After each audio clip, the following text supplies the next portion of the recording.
También es un honor presentar a ustedes al maestro Rafael Palacios Abreu.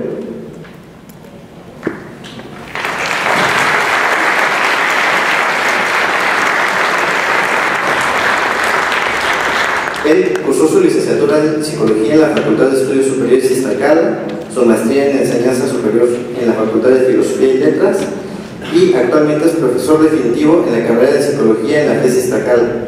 En el área de Desarrollo y Educación, funge como presidente del Colegio de Académicos de Psicología Iztacala, además de ser integrante de comisiones mixtas del personal académico de la UNAM.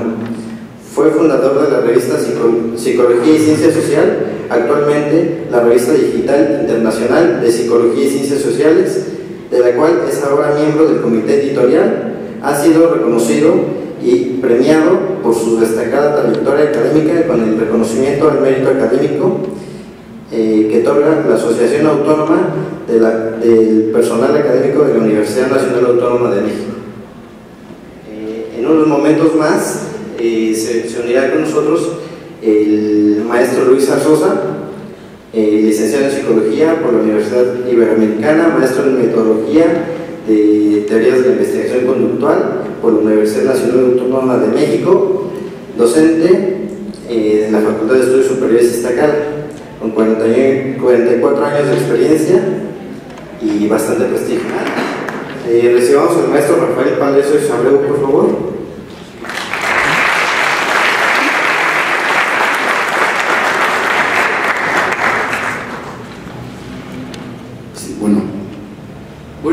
En principio, pues quiero agradecer a los organizadores de este foro por participar y ser pues un importante testigo histórico de este tipo de eventos.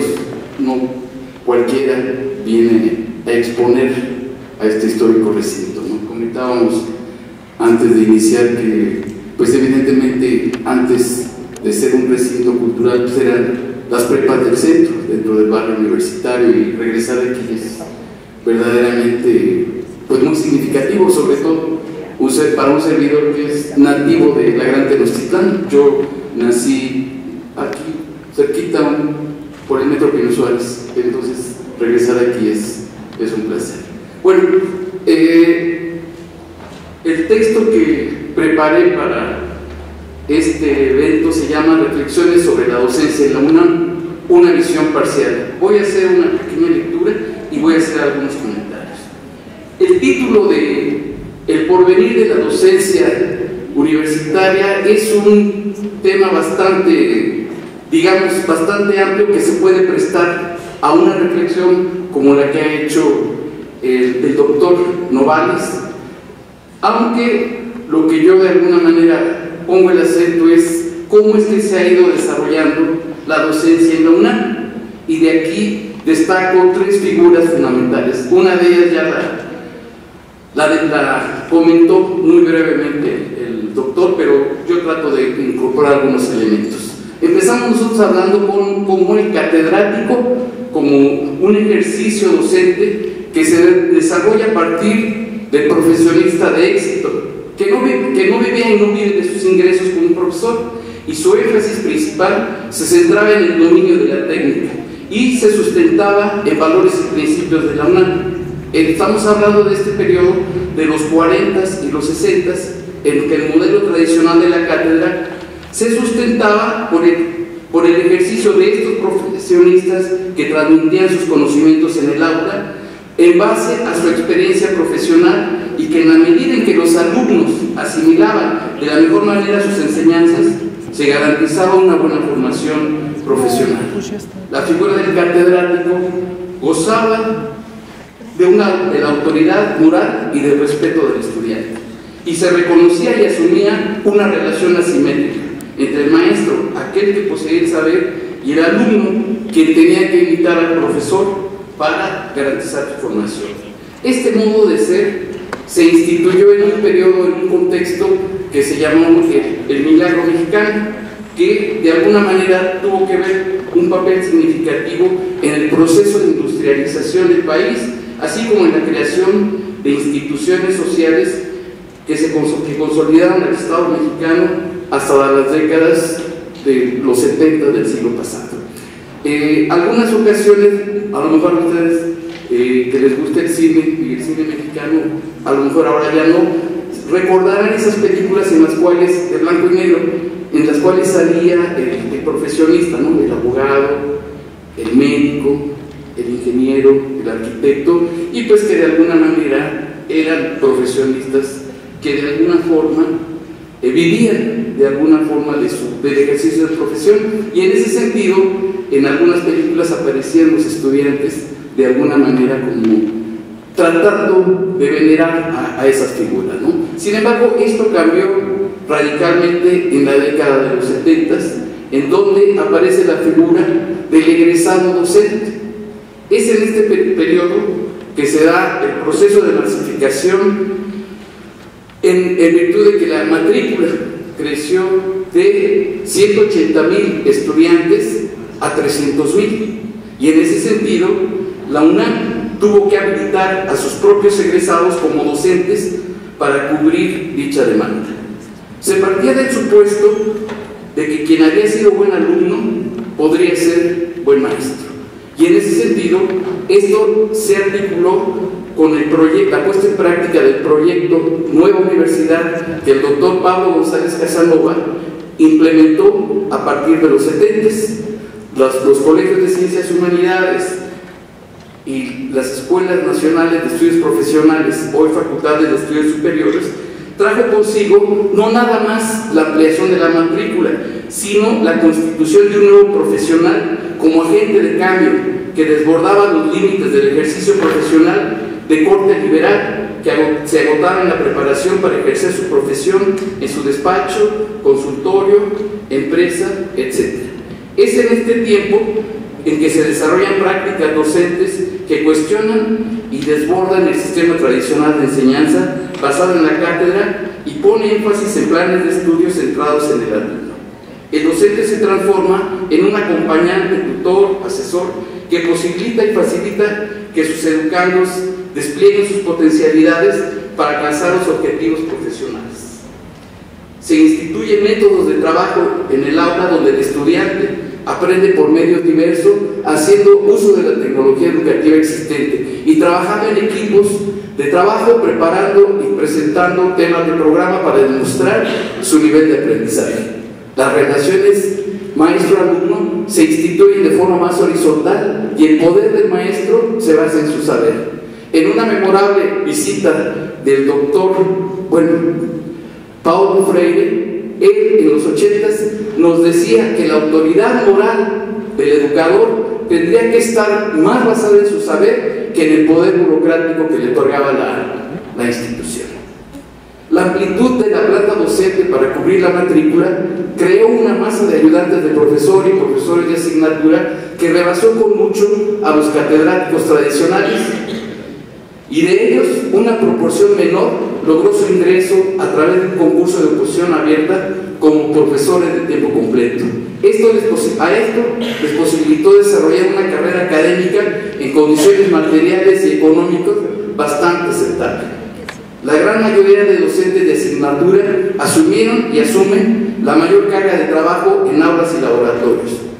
Es necesario señalar que la experiencia y formación de esta masa de académicos posibilitó la incorporación de una porción de ellos a otras universidades públicas y privadas sin que estas universidades tuvieran que invertir para su formación. Es decir, se formaban en la UNAM y las otras universidades de provincia o privadas simplemente los contrataban. ¿Por qué? Porque ya estaban formados, pero a la vez los profesores de asignatura que de alguna manera en esas universidades ellos tuvieron que desempeñar la función de preparar a otros profesores. Es decir, la universidad en ese sentido marcó la pauta desde ese tiempo para la formación de profesores, ¿no? Ahora, paradójicamente, a fines de los 80, la autoridad en turno instituye una política académica que produce en la práctica una mayor valoración a los profesores de carrera en virtud de que se estimule y remunera a quienes ejercen la actividad de investigación, investigadores y profesores de carrera, y el trabajo docente de ayudantes y profesores de asignatura se sigue desarrollando en condiciones bastante precarias. Es ahí que pasamos al programa que se llama Rejuvenecimiento Docente, ¿sí? En este tercer milenio continúan los ejercicios docentes antes mencionados, donde aparece claramente una polarización que se ha producido en la planta docente de la UNAM. Por un lado, una minoría de profesores de carrera e investigadores de la UNAM centrados en sus propios equipos de investigación, sus publicaciones e intercambios con otros colegas, y que por reglamento su carga docente es menor. Por otro lado, una masa de profesores de asignatura a quien por reglamento se le asigna la mayor carga docente para la formación profesional y en virtud de su limitada remuneración debe buscar otra actividad remunerada para complementar sus ingresos. Para que se den una idea de la relación entre uno y otro grupo, somos alrededor de 38,000 profesores. Los profesores de carrera no llegan, o cuando mucho es el 10% de la planta docente de la UNAM.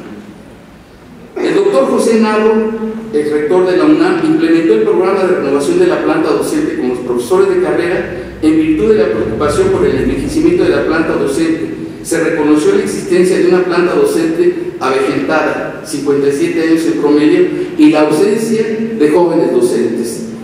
Han contratado jóvenes que han logrado completar sus estudios de doctorado, partiendo del supuesto de que quien ha alcanzado ese grado académico bien puede desempeñarse como docente en la UNAM. En el nuevo milenio, la autoridad, la exigencia del posgrado para su incorporación a la planta docente ha sido la regla para contratar este tipo de profesores. No obstante, no deja de contratar de profesores de asignatura interinos con tiempo parcial para cubrir las necesidades de docencia. Aunque a la fecha no hay datos precisos sobre los alcances de este programa, el contexto que enfrentan estos jóvenes doctores junto con los académicos configura un campo de complejidad inédito para la práctica docente. Un aspecto a destacar es la consolidación del individualismo inducido por la cultura de la evaluación, que ha erosionado la vida académica colectiva y ha producido una polarización negativa en nuestra alma mater. Los jóvenes doctores han desarrollado su actividad en el aula basada en sus experiencias como estudiantes y con guías generales y cursillos sobre cómo trabajar en el aula con grupos numerosos. Aunque es necesario recordar que no existe la carrera de profesor universitario como tal. Solamente en el bachillerato últimamente existe un programa para de alguna forma señalar lo que es propiamente el ser docente, ¿no? Las características de las nuevas generaciones marcan una diferencia significativa. Los millennials o nativos digitales hacen uso exacerbado de los medios y tecnologías que facilitan su acceso a la información, pero que a la vez los ha vuelto esclavos de la banalidad y las tecnologías digitales. En la era de la información se pierde el tiempo en las infinitas fusilerías que ofrece Internet. Sin embargo, es cierto que quien no lee libros en papel tampoco lo hace en pantalla.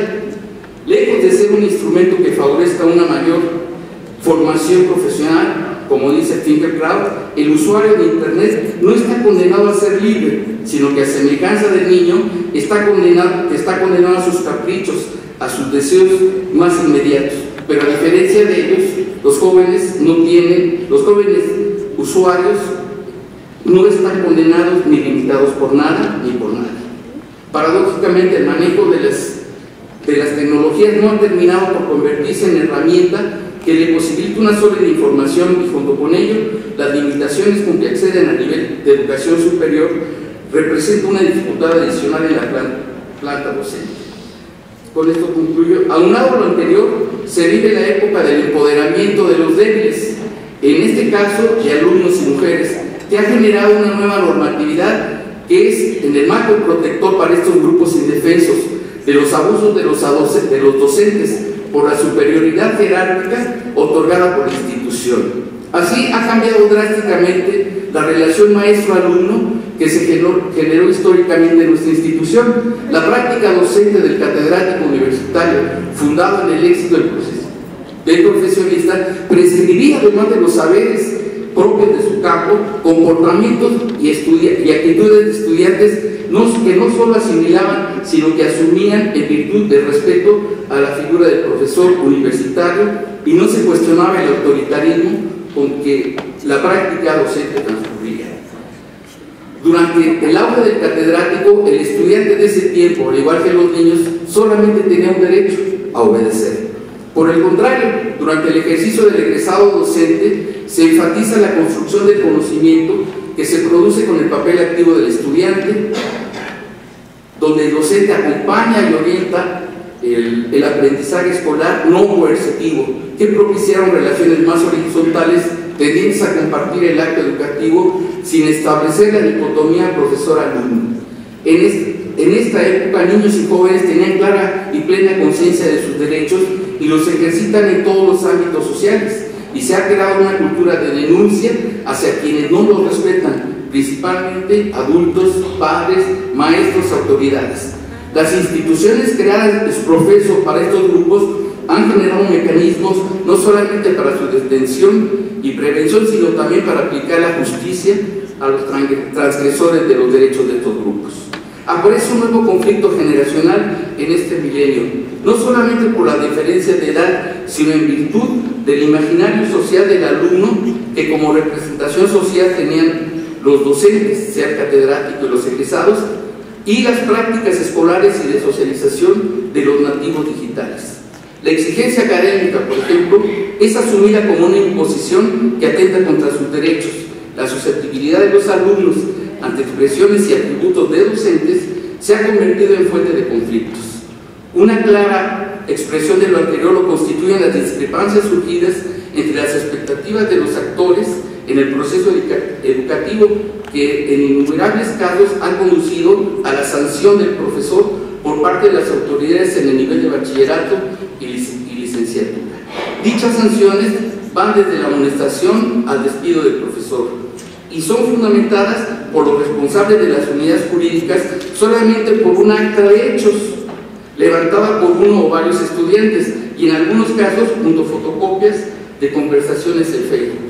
En este contexto no hay aplicación de presunción de inocencia para el docente en cuestión, debido a que se juzga bajo la normatividad del protocolo contra el abuso y violencia sexual desde una perspectiva de género, donde la prueba reina es el testimonio de la o las víctimas. La ratificación de él o los denunciantes ante el agresor no procede para protegerlo de mayores consecuencias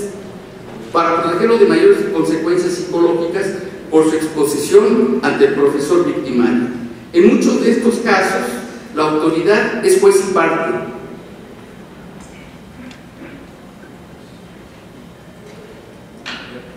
Y en lugar de asumir una postura ética, de indagar realmente los hechos acontecidos y proceder conforme al derecho, y lo más patético de lo anterior es que en muchos de los casos la sanción a docentes, la motivación para el levantamiento de dichas actas de hechos es la inconformidad de los denunciantes con la nota de calificación obtenida en el curso.